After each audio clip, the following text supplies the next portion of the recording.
तो हेलो दोस्तों, आज मैं आपके लिए लेके आया हूँ प्रश्नावली 6 के ई का पार्ट 4। पार्ट 4 में मैं आपको क्वेश्चन नंबर 10 से बताऊंगा। यदि आपने पार्ट 1, पार्ट 2 और पार्ट 3 नहीं देखा है तो डिस्क्रिप्शन में उसका लिंक दिया गया है, आप वहां से जाकर देख सकते हैं। ठीक है दोस्तों, तो चलिए देखते हैं क्वेश्चन नंबर 10 में क्या बोला है। दोस्तों ये आपसे एक रिक्वेस्ट है, यदि आप कॉपी पेन लेके नहीं बैठे हैं तो प्लीज़ कॉपी पेन लेके बैठ जाइए और तब वीडियो को देखना स्टार्ट करिए प्लीज़। चलिए देखिए दोस्तों क्वेश्चन नंबर 10 में क्या बोला है। तो क्वेश्चन नंबर 10 में बोला है, सड़क के आर पार दो मंदिरों की ऊंचाइयां 10 मीटर और 18 मीटर हैं। भूतल पर उनके बीच की दूरी 6 मीटर है। तो मंदिरों की चोटियों के बीच की दूरी ज्ञात कीजिए। दोस्तों सेम वैसे दो खंबे वाला जो आपने क्वेश्चन किया अभी, सेम उसी की तरह यह भी होगा। ठीक है, तो देखिए कैसे होगा। पहले हम आकृति को बनाते हैं। बोला है क्या सड़क के आर पार दो मंदिरों की ऊंचाइयां, देखिए दो मंदिर है सड़क के आर पार, यानी कोई सड़क है तो सड़क के एक इस पार क्या है, एक मंदिर है और एक इस पार एक मंदिर है। ठीक है, जिसकी ऊंचाइयां भिन्न भिन्न है। ये सड़क है, बीच में आपका क्या दिख रहा है, ये सड़क है। ठीक है, यहाँ से ये सड़क गई है, ये बीच में सड़क ऐसे है। ठीक है, एक इस किनारे पटरी पे, एक इस पटरी पे, दो मंदिर है। ठीक है, दो मंदिर हैं। अब दोनों मंदिरों से अब इनका पूछा सिरे की ऊंचाई ज्ञात कीजिए। तो यानी यहाँ से बराबर होगा ये दूरी, यहाँ से भी, तो ये आपकी ऊंचाई, यहाँ दोनों सिरों की ऊंचाई ज्ञात करनी है दोनों मंदिरों की। तो ये ध्यान दीजिए, इसको मान लीजिए क्या आप ए बी भुजा, इसको मान लीजिए क्या आप ए बी भुजा, और इसको मान लीजिए सी, इसको मान लीजिए डी, और मध्य में आपका क्या हो जाएगा ई। अब आप इस पर थोड़ा ध्यान दीजिएगा, ये जो ए बी मंदिर, पहली जो मंदिर है सड़क के बाईं तरफ, उसकी जो ऊंचाई है वह 10 मीटर है। कितने मीटर है, 10 मीटर। तो आप यहाँ पे लिखना चाहें तो आप लिख दीजिए कितना मीटर है, 10 मीटर। ये दूरी जो है 10 मीटर है। ठीक है, और इधर जो मंदिर है पूरी ऊंचाई उसकी कितनी है, 18 मीटर। कितना है, 18 मीटर। यहाँ पे लिख दीजिए आप 18 मीटर। ठीक है, पूरी। और ध्यान दीजिए यहाँ ए बी की 10 मीटर है, तो ई डी भी कितना मीटर होगा, 10 मीटर। यहाँ से यहाँ दूरी, तो 18 में से तब 10 निकल जाएगा तो ये कितना बचेगा, 8 मीटर। यहाँ से जो चोटी बचेगी, यही चोटी हमें ज्ञात करने कितनी उसकी चोटी ऊपर है ज़्यादा। ठीक है, तो ये 8 मीटर ये हो जाएगा। और इनके जो बीच की दूरियाँ दी गई हैं, जो सड़क की बीच की चौड़ाई है वह कितने मीटर की है, 6 मीटर की। यहाँ से यहाँ दोनों के बीच में जो अंतर है 6 मीटर का अंतर है, गैप है। ठीक है, अब चलिए हम इसको निकाल लेते हैं।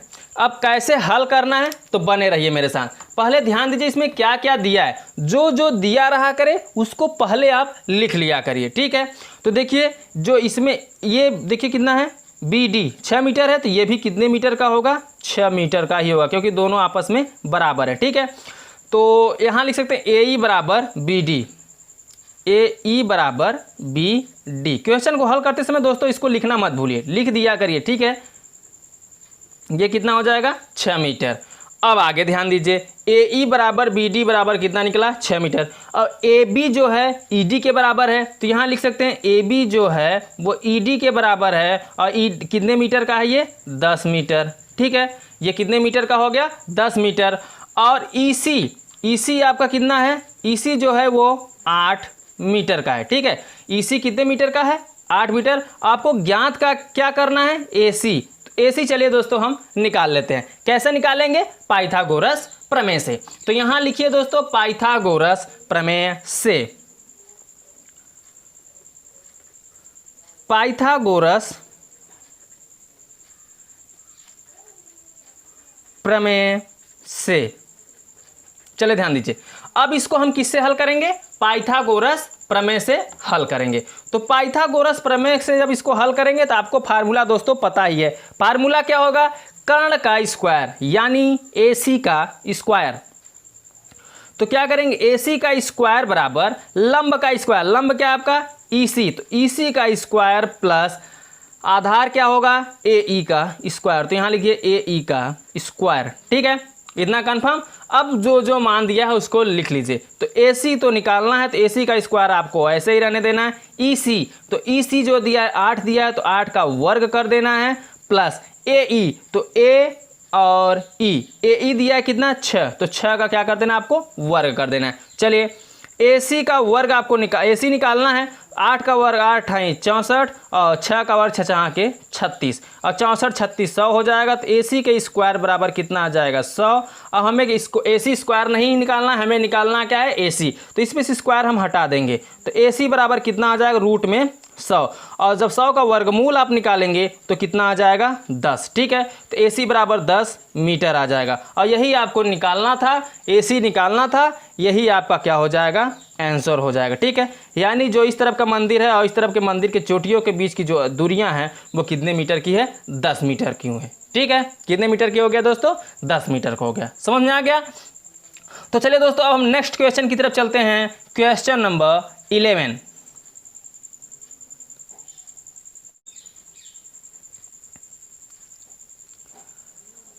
अब देखिए दोस्तों क्वेश्चन नंबर 11। क्वेश्चन नंबर 11 में क्या बोला है, तो क्वेश्चन नंबर 11 को मैं पढ़ता हूं। इसमें बोला है त्रिभुज PQR एक समकोण त्रिभुज है जिसमें PM लंब है QR का। सिद्ध कीजिए कि PM का स्क्वायर बराबर QM इंटू MR। ठीक है, तो चलिए दोस्तों पहले क्या करते हैं, क्या क्या दिया है उसको लिख लेते हैं और जो सिद्ध करना है उसको लिख लेते हैं, तब हम क्वेश्चन को हल करते हैं। ठीक है, तो पहले एक हम त्रिभुज बनाते हैं। ठीक है, यहाँ पे आप लिखिए हल, यहाँ पे आप क्या लिखेंगे हल लिखेंगे और एक हम त्रिभुज बनाएंगे। ठीक है, तो त्रिभुज किस तरीके से बनाना है, यहाँ बोला त्रिभुज PQR। तो चलिए एक त्रिभुज बना लेते हैं PQR। ठीक है, तो ये कुछ त्रिभुज इस प्रकार से बनेगा। यहाँ पे ये आपका एक त्रिभुज हो जाएगा जिसकी भुजा क्या है आपका P है, Q है और क्या है R है। ठीक है, भुजा को हमने मान दिया है और इस पे एक लंब गिरा है, एक लंब डाला गया है। ठीक है, वो लंब क्या है M है, PM। QR पर एक लंब डाला गया, वो लंब क्या है PM। तो यानी जहाँ पे लंब डाला गया है वो क्या भुजा होगा M भुजा होगा। ठीक है, वो किस क्या हो जाएगा दोस्तों M भुजा हो जाएगा। तो ये देखिए यहाँ पे जो कोण बनेगा ये 90 का बनेगा।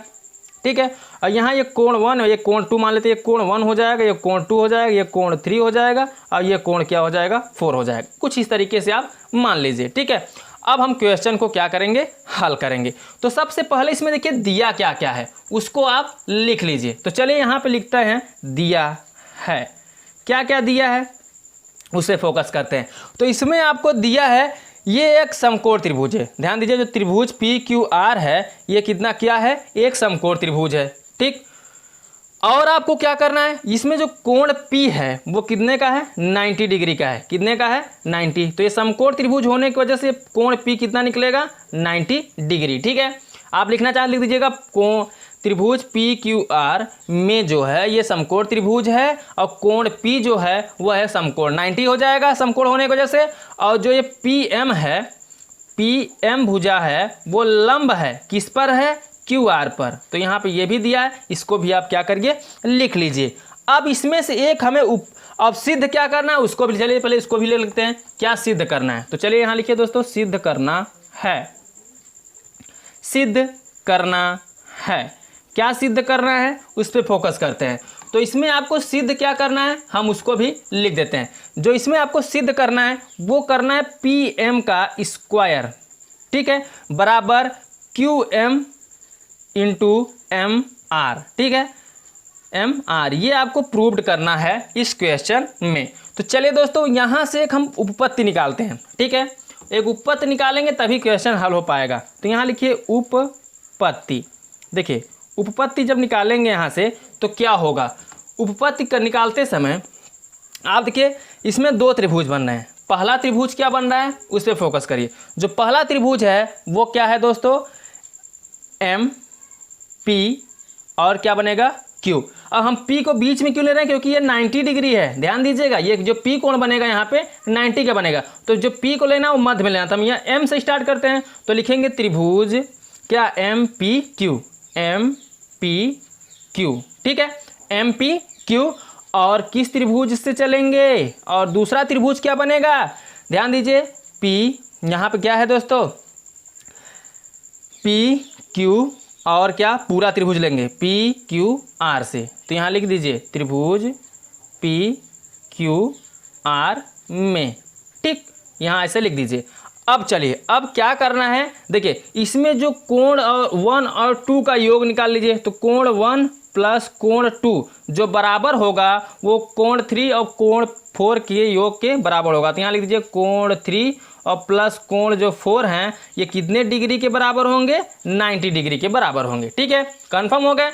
यहाँ देखिए ये दोनों समकोण हैं, तो जो कोण 1 प्लस कोण 2 बराबर कोण 3 प्लस कोण 4, इन दोनों को जोड़ेंगे, जो कोण 1 और कोण 2 मिलकर कितना होगा, 90 डिग्री होगा, और कोण 3 और कोण 4 जोड़कर कितने डिग्री का होगा, 90 डिग्री का। समझ में आ गया।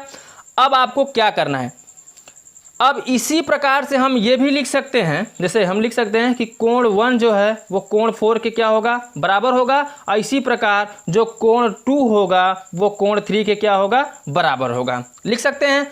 तो अब ये भी पता हो गया, जब सभी कोण ये बराबर हैं और कोण कितने डिग्री के बन रहे हैं, 90 डिग्री के बन रहे हैं, तो आप ये भी लिख सकते हैं कोण क्या, PMQ।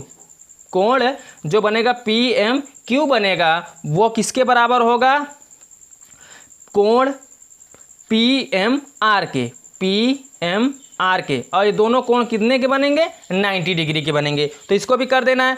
अब देखिए ये 90 डिग्री के बन रहे हैं, तो यानी इसके सभी एंगल आपस में क्या हैं, बराबर हैं। तो यहाँ पे हम लिख सकते हैं एंगल एंगल एंगल समरूपता से। ठीक है, एंगल एंगल एंगल समरूपता से हम इसको लिख सकते हैं, यानी ए एंगल एंगल समरूपता से ये क्या हो जाएगा, त्रिभुज जो PQM है वह समरूप हो जाएगा किस त्रिभुज के, RPM के। लिख लीजिए त्रिभुज RPM के ये क्या हो जाएगा, समरूप हो जाएगा। जब ये समरूप हो जाएगा तब आगे का प्रोसेस देखिए, थोड़ा देखिए। अब क्या होगा, ये जो QM भुजा होगा वो किसके अनुपात में होगा, PM के होगा। देखिए जो QM भुजा होगा वो किसके अनुपात में होगा, PM। तो यहाँ पे आप लिख दीजिए क्या, PM बराबर। अब ध्यान दीजिए, और जो ये PM भुजा का अनुपात फिर निकालेंगे, तो PM भुजा का अनुपात निकालेंगे तो ये MR के क्या होगा, अनुपात में होगा। ठीक है, ऐसे आप दो त्रिभुज है, दोनों का अनुपात आप निकाल लीजिए। अब आपको करना क्या, इसका गुणा कर लीजिए। तो PM का PM में गुणा करेंगे तो PM का क्या हो जाएगा, स्क्वायर हो जाएगा, और QM का MR में करेंगे तो क्या निकलेगा, यहाँ पे QM इंटू MR क्रॉस गुणा करने पर। ठीक है, तो यही आपको प्रूव्ड भी करना था, PM का स्क्वायर बराबर QM इंटू MR। तो दोस्तों ये आपका प्रूव्ड हो गया, इसको आप यहाँ पे लिख दीजिए क्या, प्रूव्ड। ये आपका प्रूव्ड हो गया, तो यहाँ पे आपको लिख देना है क्या, प्रूव्ड। ठीक है, समझ में आया दोस्तों। आई होप कि आपको बहुत अच्छे समझ में आया होगा दोस्तों। तो चलिए अब हम नेक्स्ट क्वेश्चन पे चलते हैं, क्वेश्चन नंबर 12।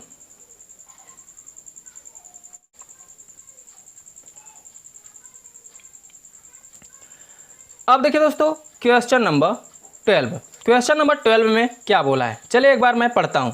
क्वेश्चन नंबर 12 में बोला है, दी हुई आकृति में ABD एक समकोण त्रिभुज है जिसका कोण A समकोण है तथा AC लंब है, BD है। दर्शाइए कि इसमें आपको 3 दर्शाना है, 3 सवाल इसमें दिए गए हैं। तो चलिए दोस्तों बारी बारी से हम इसको क्या करते हैं, हल करते हैं। तो यहाँ लिखिए, सबसे पहले आप हल लिखने के बाद क्या करना होगा, जो दिया है उसको पहले लिख लीजिए। ठीक है, और लिखने के बाद तब हम हल करते हैं। तो इसमें दिया क्या क्या है, इसमें दिया है त्रिभुज ABD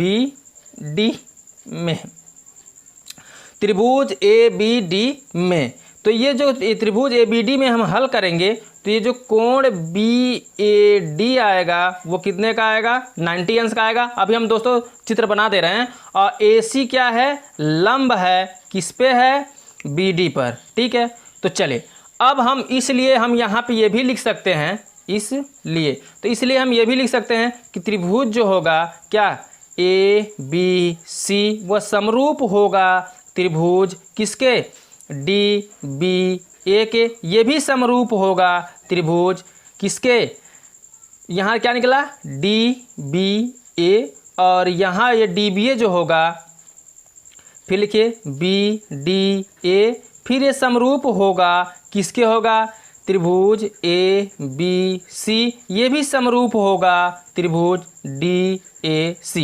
ये त्रिभुज सभी आपस में क्या होंगे, समरूप होंगे। ये आपके लिए क्वेश्चन में पहले से बनेगा दोस्तों। चित्र अभी मैंने बनाया नहीं है, अब चित्र बनाएंगे तब समझाएंगे। चित्र क्यों बनाना अब बनाएंगे दोस्तों, क्योंकि इसमें 3 क्वेश्चन दिए गए हैं, तो तीनों क्वेश्चनों में इसी चित्र को बनाकर हल करना है। तो कुछ चित्र इस प्रकार से है दोस्तों, चलिए हम चित्र को बना देते हैं यहाँ पे। ठीक है, ये कुछ इस प्रकार से चित्र आपका ऐसे है, तो यहाँ पे आपको ऐसे बना लेना है। अब क्या करना है दोस्तों, चलिए ये हो गया। ठीक है, अब क्या करना है, इनकी भुजाओं को मान देना है। तो ये ए हो गया, ये बी हो जाएगा, ये आपका सी हो जाएगा और ये डी हो जाएगा। जो सी है ये कितने का है, 90 डिग्री का है। ठीक है, चलिए अब हम इसको हल करते हैं। और इसमें जो ए बी सी हैं त्रिभुज ए बी सी वह समरूप होगा डी बी ए के। तो लिखिए डी बी ए के समरूप होगा। और त्रिभुज बी डी ए जो होगा वो त्रिभुज ए बी सी के समरूप होगा ए बी सी के। और त्रिभुज डी ए सी जो होगा वे सब आपस में क्या होंगे, समरूप होंगे। ठीक है, क्योंकि 90 डिग्री का है और त्रिभुज आपस में सब क्या होते हैं, समरूप होते हैं। समरूपता का रूप तो आपको पता ही होगा, समरूप कब होते हैं, आकृति यानी रूप उसका मिलता रहे तो समझ लीजिए समरूप है। ठीक है, अब एंगल भुजा हम बाद में देखेंगे। अब करना क्या है, पहला क्वेश्चन को हम उठाते हैं यहाँ से। पहले क्वेश्चन में क्या बोला है, सिद्ध करना है। सिद्ध क्या करना है, चलिए उस पर फोकस करते हैं। तो पहला क्वेश्चन सिद्ध करना है। पहले में क्या सिद्ध करना है, तो पहले में आपको सिद्ध करना है ए बी स्क्वायर, भुजा ए बी स्क्वायर जो है वो बी सी इंटू क्या है, बी डी लाना है आपको। ठीक है, तो चलिए दोस्तों, जो ए बी है भुजा ए बी का स्क्वायर बी सी, तो ये बी सी और बी डी के इंटू के बराबर होना चाहिए। ठीक है, इनका गुणनफल के बराबर होगा। तो चलिए इसको अब हम क्या करते हैं दोस्तों, हल करते हैं। ठीक है, तो जब इसको हम हल करेंगे तो क्या होगा, यहाँ ध्यान दीजिए। अब देखिए दोस्तों, इसमें जो त्रिभुज बनेगा ए बी सी, तो यहाँ लिख दीजिए त्रिभुज ए बी सी, वो इसमें सिर्फ ए बी सी, तो ये समरूप होगा। ठीक है, त्रिभुज ए बी सी, इसको आप बना दीजिए बढ़िया से। त्रिभुज ए बी सी समरूप हो जाएगा किसके, डी बी ए के। त्रिभुज लिख दीजिए डी लेना है क्योंकि डी यहाँ प्रूव करना है, डी बी ए के समरूप करना है। समझ में आ रहा है ना। ये जो त्रिभुज ए, देखिए सभी यहाँ पे समरूप है पूरा, तो पूरा हमने यहाँ से क्या ले लिया, त्रिभुज ए बी सी और डी बी ए के क्या है, समरूप। इसको हमने एक दूसरे के समरूप ले लिया है क्योंकि सभी समरूप हैं। जब समरूप हो तो यहाँ दोनों एक दूसरे के क्या हैं, समरूप हो तो तब आपको क्या करना है, तब आपको करना है त्रिभुज ए बी सी का क्षेत्रफल यहाँ से निकाल लेना। त्रिभुज ए बी सी का क्षेत्रफल बटे, अब क्या निकालेंगे, डी बी ए, तो यहाँ लिखिए त्रिभुज डी बी ए का क्षेत्रफल। ठीक है, त्रिभुज ए बी सी का क्षेत्रफल बटे, अब त्रिभुज ए बी सी का तो भुजा का स्क्वायर होगा, तो भुजा इसमें क्या ले लेंगे हम, पहले का ए बी ले लेंगे। ठीक है, तो यहाँ लिखिएगा ए बी का स्क्वायर बटे दूसरे का क्या लेंगे हम दोस्तों, इसका क्या होगा, डी बी, तो यहाँ हो जाएगा डी बी का स्क्वायर, तो डी बी का स्क्वायर, भुजा का स्क्वायर हो गया। अब देखिए त्रिभुज ए बी सी का क्षेत्रफल हम क्या लिख सकते हैं, त्रिभुज ए बी सी, तो त्रिभुज ए बी सी को हम लिख सकते हैं 1/2 गुणते क्या, बी सी, क्या लिखेंगे, बी सी, और गुणते क्या लिखेंगे दोस्तों, ए सी। समझ लीजिएगा, जो ये त्रिभुज ए बी सी का क्षेत्रफल है वो हाफ होगा बी सी और ए सी का, इस भुजा के। ठीक है, आधा होगा। अब इसी प्रकार से निचले को भी लिख देंगे 1/2। अब क्या लिखेंगे यहाँ से, जो दूसरा त्रिभुज होगा तो दूसरा त्रिभुज बनेगा वो बनेगा क्या, बी डी, तो यहाँ बी डी का आधा इंटू ये सॉरी दोस्तों ये बी रहेगा, यहाँ आप बी कर दीजिए बी डी, तो बी डी और इंटू फिर क्या होगा, ए सी भुजा बनेगा बी डी, फिर हाफ क्या, ए सी, तो ए सी कर दीजिए बराबर में क्या हो जाएगा, ए बी का स्क्वायर बटे डी बी का स्क्वायर। ठीक है, अब चलिए इसमें जो कटे पीटेगा उसको हमें क्या करना है, काट पीट देना है। तो चलिए अब काट देते हैं। तो 1/2 से 1/2 कट जाएगा। ठीक है, ए सी से ए सी कट जाएगा।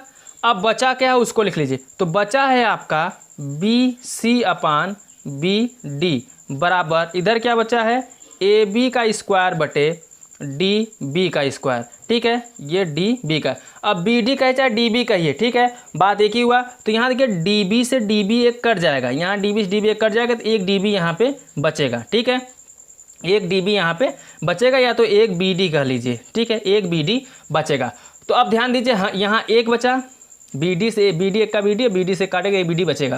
तो ये ए बी का स्क्वायर इसमें गुणा करेंगे तो क्या आ जाएगा, ए बी का स्क्वायर आ जाएगा एक में, और इसका इसमें गुणा करेंगे तो क्या आ जाएगा दोस्तों, B C into B D गुणा करने पर, क्रॉस गुणा करने पर। और यही इस क्वेश्चन में आपको प्रूव्ड करना था दोस्तों, ये आपका प्रूव्ड हो गया, ठीक है, ये आपका प्रूव्ड हो गया। समझ में आया दोस्तों, ये आपका बारहवें का पहला प्रूव्ड हुआ है। अब हम बारहवें का दूसरा प्रूव्ड करते हैं। तो चलिए दोस्तों, अब हम बारहवें का दूसरा देख लेते हैं।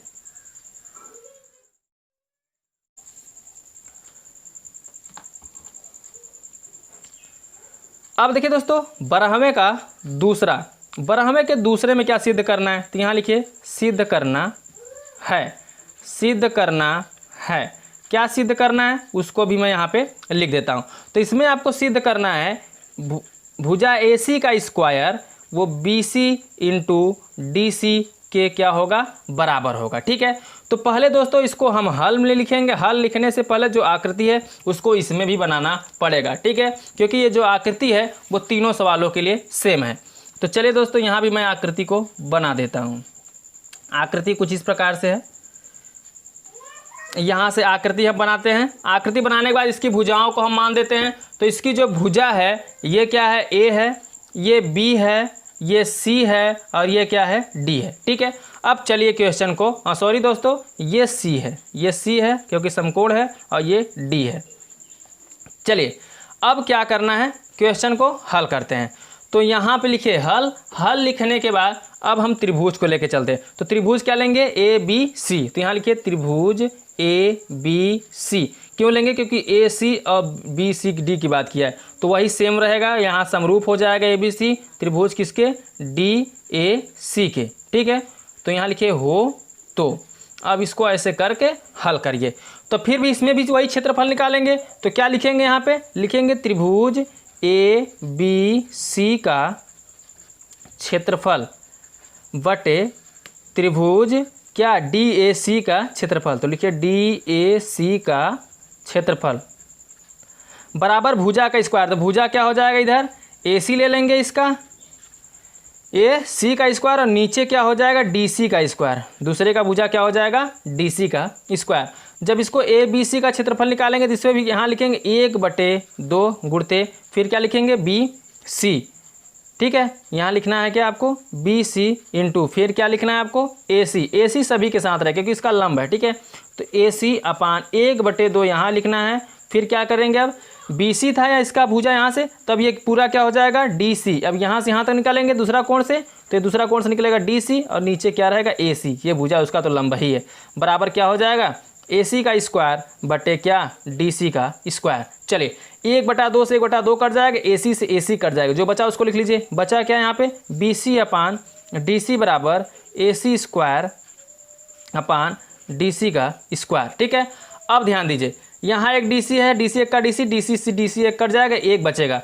तो अब इसका हम क्या करेंगे दोस्तों, अब क्रॉस गुणा करेंगे। तो ए सी स्क्वायर का एक में करेंगे तो ए सी स्क्वायर ही आएगा, और बी सी और डी सी का गुणा करेंगे तो क्या आ जाएगा, B C into D C. और यही इस क्वेश्चन में आपको प्रूव्ड करना था। यहाँ पे आपको क्या लिख देना है, प्रूव्ड, ठीक है। ये आपका प्रूव्ड हो गया। समझ में आया दोस्तों। तो चलिए अभी दोस्तों अब हम 12वें का तीसरा देख लेते हैं, ठीक है।